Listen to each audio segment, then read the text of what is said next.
दोस्तों, मैं हूं आपका दोस्त नरसिंह कटियार एडवोकेट। आज हम बात करते हैं एंटीसिपेटरी बेल। इससे पहले हमने एक एंटीसिपेटरी बेल के बारे में वीडियो बनाया है, लेकिन आज हम एंटीसिपेटरी बेल के बारे में एक दूसरा वीडियो हम इस जानकारी के बाबत बना रहे हैं, जिसमें कुछ अन्य तत्वों को हमने रखा है। पहले हमने बताया था कि एंटीसिपेटरी बेल हम कैसे लगा सकते हैं। आज हम बता रहे हैं कि धारा 82 और 83 के अंतर्गत यदि कोई घोषणा एंटीसिपेटरी बेल लगाने के बाद हो जाती है तो उस पर क्या इफ़ेक्ट पड़ेगा और उसे कैसे लगा सकते हैं, और ये एंटीसिपेटरी बेल सुनी जाएगी या नहीं सुनी जाएगी।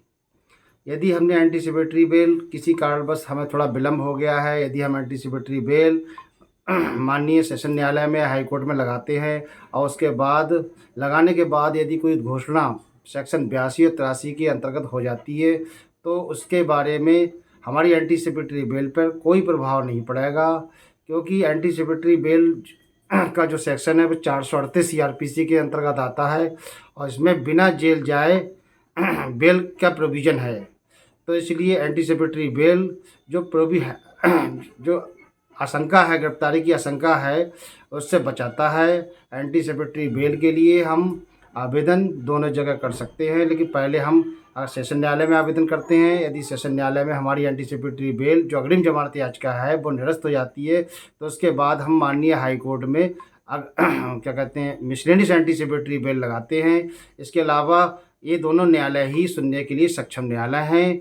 तो 82-83 के अंतर्गत क्या होता है उसके बारे में थोड़ा जानना जरूरी है। 82 के अंतर्गत एक उद्घोषणा की जाती है। जो विवेचक है, जो दंडाधिकारी है, जो मुकदमे का विवेचना कर रहा है, वो उद्घोषणा करता है कि फलाना व्यक्ति जिसके खिलाफ FIR लिखी गई थी, वादी ने FIR लिखाई गई थी और जो मुल्जिम है वो फरार हो गया है या अपने आप को न्यायालय से बचा रहा है या वो अपने आप को सरेंडर नहीं कर रहा है, विवेचना में सहयोग नहीं कर रहा है, तो उसमें एक उद्घोषणा की जाती है कि उसे अपराधी घोषित किया जाता है। 82 के अंतर्गत अपराधी घोषित किया जाता है और 83 के अंतर्गत उसकी कुर्की की उद्घोषणा भी होती है। तो 82-83 उद्घोषणा होती है जिसमें कुछ पॉइंटों पर उद्घोषणा होती है जिसे न्यायालय लगता है तो 82-30 दिन की नोटिस होती है, फिर उसके बाद 30 दिन की तरासी होती है।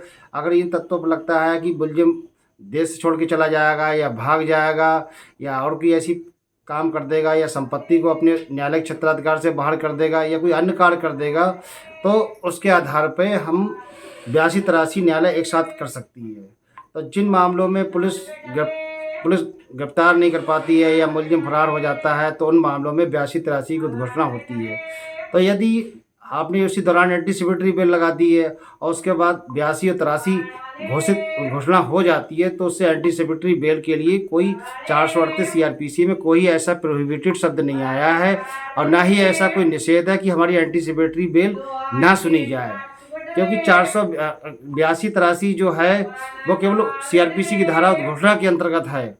इसके बारे में माननीय इलाहाबाद हाई कोर्ट की लखनऊ बेंच ने एक विधि व्यवस्था रूलिंग्स भी पास की है जिसका नाम है सुरेश बाबू बनाम state of UP.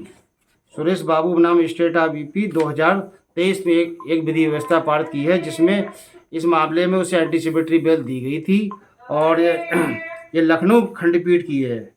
Suresh Babu नाम स्टेट ऑफ यूपी, ये एक डिगलाट बताई गई है, पेज नंबर 178-179 में विधि व्यवस्था बताई गई है।